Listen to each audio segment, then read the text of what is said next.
Halaka, mga kababayan, eto na. Marcoleta at Ping Lacson, nagbakbakan na naman di umano. Grabe, Orly Gutesa, kasama ng mga Marines, biglang lumutang. Halaka, mga kababayan, magkakabulgaran.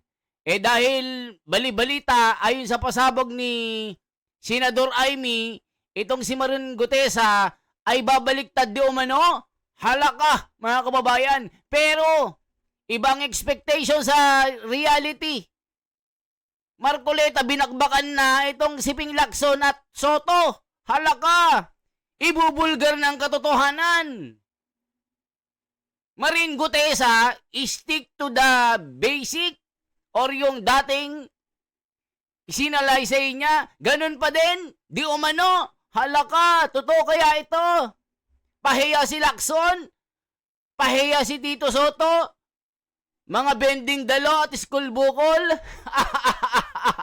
Nagkabakbakan di umano, mga kababayan. Nako po, talagang mainit po itong bakbakan na ito sa Blue Ribbon Committee. Saldi ko magpapakita di umano. Halaka, grabe na ito. Mabubulgar na, may makukulong na. Walang Pasko ang mga makukulong. Ayon kay BBM, alam na may makukulong. Grabe ito, mga kababayan, bakbakan na talaga. Kasabay ng malaking rally sa November 16 to 18, meron pasabog si Ping Lacson. Pero di umano, binakbakan ni Marcoleta, hindi nakapagsalita. Di umano, alaka. Totoo kaya ito? Tito Soto umiyak. Pinaiyak ni Marcoleta, di umano. Grabe. Mga kababayan, pakinggan po natin. Matindi po ito, Marin Gutesa. Merong bagong pasabog. Nako po, pahiyang-pahiya si Lacson, di umano. Grabe, mga kababayan, pinaiyak lahat ng mga buhaya sa paglutang ni Marin Gutesa. Suplak lahat ng kalaban. Grabe ito, mga kababayan, umiyak daw si Lacson. Yun ang sabi ng balita, di umano. Mga kababayan, so ngayon seryoso na tayo. Ano kaya ang magiging kalabasan ng Blue Ribbon Committee? Ano yung VIP witness na sinasabi ni Pampilo Lacson na barkada ni Bukol-Bukol? Mga kababayan, eto na po, supalpal ni Marcoleta. Itong si Ping Lacson at Tito Soto. Lalabas ang tunay na katotohanan dito. Marin Gutesa biglang lumusob kasama ng mga Marines. Totoo kaya ito? Yan kasi ang sabi ng mga komento eh. Kaya sinasabi ko sa inyo, totoo kaya ang mga balitang ito? Na lumusob si Marin Gutesa kasama ng bata-batalyong Marine para patunayan ang katotohanan na hindi siya babaliktad. Totoo kaya ito? Ito na po. Ping Lacson, merong pasabog. Sinupalpal agad ni Marcoleta. Bungad pa lang. Bakbakan na, mga kababayan. Nako po, eto na. Manggigigil kayo dito, mga kababayan. Yeah.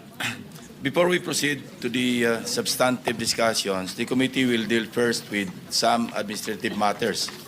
For the record, the members of the House of Representatives implicated by the disguised spouses, as well as Congressman Martin Romualdez and Congressman Eric Yap, cited by Mr. Orly Gutesa, were invited to attend this hearing. Incumbent congressmen were invited through a letter dated 12 November 2025 to Speaker Faustino Boji D. III of the House of Representatives. Now, according to Speaker D., the members will not be appearing before the committee today in order to avoid any possible prejudice to the ongoing investigation and eventual findings of the ICI, Independent Commission for Infrastructure, given that the invited members have already submitted themselves to its jurisdiction and proceedings.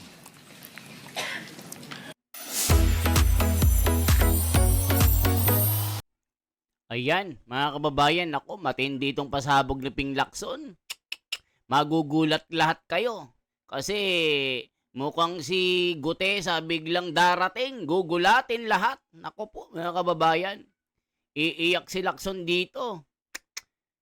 Magugulat kayo. Si Marcoleta nagulat di umano eh. Totoo kaya ito mga kababayan na biglang dumating itong si Marin Gutesa? Talagang may matinding revelation na hindi alam ni Ping Lacson. Totoo kaya ito? Halaka! I-check natin kung gaano katotoo ang mga balita na kumakalat sa social media na atin namang bibigyan ng reaksyon. Naku po, yari, may pasabog. Magugulat kayo dito. Gugulatin daw si Ping Lacson darating agad si Marin Gutesa. Totoo kaya ito? Mr. Saldico was similarly invited to appear before this committee. However, his lawyer, Attorney Rui Alberto Rondain, replied that Mr. Ko is unable to attend, citing that he is still overseas due to medical reasons. Let me state clearly that this committee takes strong exception to the statement made by Attorney Rondain.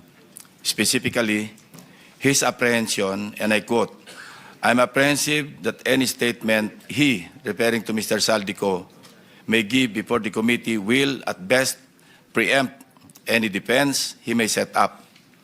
Our invitation was directed to Mr. Ko himself, not to his lawyer. Suffice it to say that Article 1, speaking of jurisdiction, Section 2 of the rules of the Blue Ribbon clearly states, and I quote, "The filing or pendency of any prosecution or criminal action shall not stop or abate any inquiry to carry out a legislative purpose." Several of the invitees were also sent their excuse letters. Number 1, Jonathan Quirante of Quirante Construction. Excuse, needs to attend to personal operations and project sites affected by Typhoon Tino and needs more time to organize documents. Number 2, Yumir Villanueva of Top Notch Catalyst Builders. Excuse, prior engagement. Number 3, Engineer RJ Dumasig. Excuse, scheduled appearance at the DOJ at 1 p.m. today. The following also sent excuse letters based on alleged medical reasons. Engineer Gerard Opulencia, Regional Director, DPWH NCR. District Engineer Manny Bulusan, District Engineer, South Manila District Engineering Office. Commissioner Mario Lipana. The committee also sought the assistance of the Bureau of Immigration to obtain available information on the following individuals: Mark Bakiran Bunagan, Alan Colesio, John Paul Estrada, Orly Regala Gutesa, and Mark Texay. In the response letter dated 13. Ibig sabihin mga kababayan, lahat yata ng inimbitahan ni Ping Lacson wala. Akala ko ba naman biglang lulusob si Marin Gutesa. Pero sa dulo mga kababayan may biglang darating. Nako po, magugulat si Ping Lacson. Akala nila si Marin Gutesa wala. Pero sabi sa balita darating si Marin Gutesa kasama ng mga Marines. Gugulatin ang Senado. Siya lang yatang dumating mga kababayan. Totoo kaya ito? Pakinggan natin kasi magugulat daw yung Senado Check natin. In November 2025, the Bureau informed the committee that there is no record of departure for Mr. Bunagan, Mr. Gutesa, and Mr. Tiksay. Meanwhile, Mr. Colesio is confirmed to be in the country, having returned from a brief trip abroad from October 18 to October 24, 2025. In the case of Mr. John Paul Estrada, the reported aide of Mr. Saldico, the BI reported that he left the country on September 2, 2025, bound for Hong Kong, and has not returned to the Philippines to date. We're now coordinating with the Philippine Center for Transnational Crime, PCTC, to coordinate with Interpol to track the movement or movements of Mr. John Paul Estrada as well as other personalities who are now abroad, whose attendance will be needed by this committee. Lastly, this representation received a copy of an order dated October 24, 2025, penned by Carolina or Judge Carolina C. Ecasiano Sison, Executive Judge of the Manila Regional Trial Court. Mga kababayan, wait lang. Kung walang darating, wala na naman. Sarsuela na naman, bulagaan na naman ito. Kasi ang ginagawa nila mga kababayan, lahat po ng magtitistigo, laban po doon sa mastermind ay tinatakot nila. Ayon dito kay mga Manang Aimee, babaliktad na raw si Marin Gutesa. Lahat na daw ng mga sinalaysay niya sa kanyang ginawang sworn statement ay babaliktarin. At ito ay papanig sa mastermind. At babawiin niya lahat ng kanyang sinabi. Aba, sino ididiin si Marcoleta? Ngayon, lahat ng inimbitehan mga kababayan ay wala rin. Bakit ba kayo nagbukas ng Blue Ribbon? Wala rin palang mangyayari. Diyos ko Lord, baka ito yung plano nyo. Kunwari magbubukas, wala namang pasabog. Diyos ko, resign pa si Ping Lacson. Pagbalik, ganun pa din. Diyos ko naman, niloloko niya ang taong bayan eh. Ano yun? Di ba mga kababayan, ay tignan yung ginagawa ng Blue Ribbon, wala rin kwenta eh. Wala namang darating. Kala namin si Marin Gutesa nandyan. Bakit wala? Akala namin darating, hindi naman pala. Yun kasi ang sabi, biglang darating kasama ng mga Marines. Totoo kaya ito? Baka sa dulo meron to. In relation to the investigation conducted by her office on the authenticity of the notarization of the Sinumpang Salaysay executed by Mr. Orly Gutesa, allegedly notarized by Attorney Pechi Rose G. Espera. For the record, the committee notes that the notarial monthly report submitted by Attorney Espera covers notarized documents recorded under Notarial Book Number 3, specifically Book Number 3, Document Number 41 to 173, pages 10 to 36, period September 11 to 30, 2025. It is further noted that these details differ from those appearing in the Sinumpang Salaysay of Mr. Gutesa, which, on the other hand, indicates the following particulars. Book number 255, page number 51, or document number, 255, page number 51, book number 8, series of 2005. Furthermore, the order issued by Executive Judge Icasiano Sison looked into consideration the report prepared by Mr. Antonio Magbohos, Executive Officer of the Forensic and Scientific Service, Question Document Division of the NBI. After conducting a comparative... Kita nyo mga kababayan, imbes na hulihin yung mga magnanakaw, si Gutesa yung iniipit. Ano ito, Ping Lacson? Diba? Bistado kayo eh. Ano ba yan? Kaya nagrarally ang buong bayan kasi sa ginagawa nyo, Ping Lacson, ginagawa nyo bulagaan at sarsuela at cooking show ang Blue Ribbon Committee. Ginagawa nyong tanga ang mga Pilipino. Diyos ko Lord. Imbes ang imbestigahan mo yung mga tinuturo ng magnanakaw, yung nagturo ang iniimbestigahan. Diyos ko. Anong klaseng investigation ito? Panloloko na sa taong bayan ito. Examination of the specimen signatures, the NBI concluded that the questioned signature and the standard specimen signatures of Attorney Espera were not written by one and the same person. Isipin mo. Since it was found that Attorney Espera has not notarized the Sinumpang Salaysay, her notarial details, including her signature, contained in the said document is falsified. As such, the order declared that there was no sufficient basis to hold Attorney Espera administratively liable in connection with the notarization of the Sinumpang Salaysay. With that said, let us start. We will recognize again the members of the committee in the order of their arrival. And the first to arrive is, as usual, Senator Erwin Tulfo. Of course, the Senate President, we are joined with the Senate President to arrive Nako, Erwin Tulfo, bending the law, may kawaran to. Anong gagawin ni Erwin Tulfo? Bending dalo na naman. Am I right, Mr. Rimulya? Yes sir, yes sir, yes sir.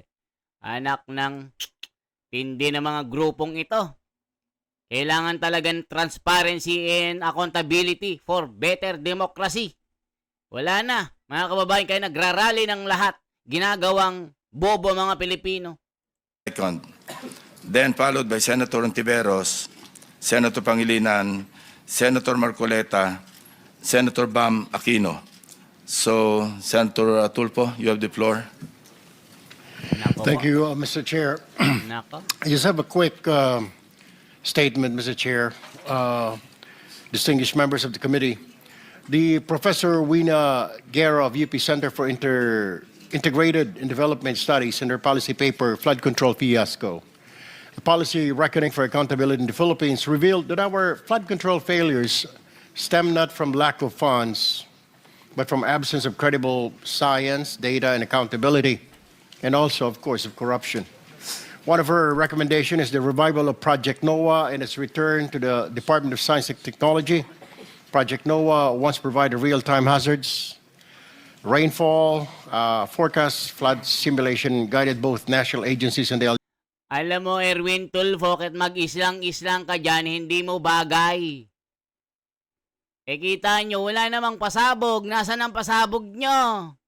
Diyos ko, Lord. Kaya wala nang ganang manood ang taong bayan sa inyo. Puro kayo panloloko eh. Yan ang sinasabi ng komento dito mga kababayan. Puro panloloko ang mga bending dalo, ang grupo na ito. Isipin nyo, ilang buwan na, ilang days na ito, 200 days na yata ito. Mga kababayan, wala pa rin napapakulong. Diyos ko, anong ginagawa nyo dyan? Inagaw nyo kasi ang liderato kay Marcoleta, kaya ngayon wala na. Wala nang mapapalang taong bayan sa inyo. Tignan nyo. VIP witness, wala naman. O hindi naman nagpuntahan. Akala namin si Marin Gutesa lulusob, hindi naman. Grabe kayo. Kala namin kasama ang mga Marines dyan, wala naman. Sabi nyo sa balita, nandyan si Marin Gutesa, wala naman. LGUs. It is for this reason that I urge this committee to Nakaloko recommend the kayo. said policy, Mr. Chair. Thank you. Before anything else, we also invited again former Undersecretary Roberto Bernardo. He has submitted his supplemental affidavit to the Department of Justice, and we want to hear, for the record, his sinumpang salaysay as submitted or supplemental affidavit. This is supplemental to the September 25 affidavit that he submitted likewise to the Department of Justice, which he also testified before this committee. Yan mga kababayan. So far, wala pang pasabog. So far, si Marin Gutesa, wala naman pala. Hindi daw nagpunta. Dahil sa mga kadahilanan, Saldico, wala din. Wala rin yung VIP witness na magpapasabog ng kung anong balita ito na revelasyon. So mga kababayan, kayo naman ang aking hihinga ng reaksyon dito. Anong masasabi nyo sa pagbubukas ng Blue Ribbon Committee? Same pa din? Di ba may bago silang sarswela? Kaso wala namang kwenta. Nasaan ang mga pasabog? Nasaan ang mga ebidensya? Nasaan yung mga testigo? Kasi nga tinakot na mga kababayan. Yan pong balita, tinatakot, hinahunting po lahat ng mga testigo laban dun sa mga kawatan. So ngayon, kunwari lang hindi nagpunta kasi nga tinakot na nila. So yan po ang ating reaction ngayon. Anong masasabi nyo sa mga araw na ito? Bumulaga ang muka ni Ping Lacson, wala namang kwenta. Yung mga pasabog na VIP witness, wala naman, hindi nagpuntahan. So mga kababayan, isang like, isang share po at isang subscribe. Mabuhay po, ako si The Wonders Philippines. Salamat.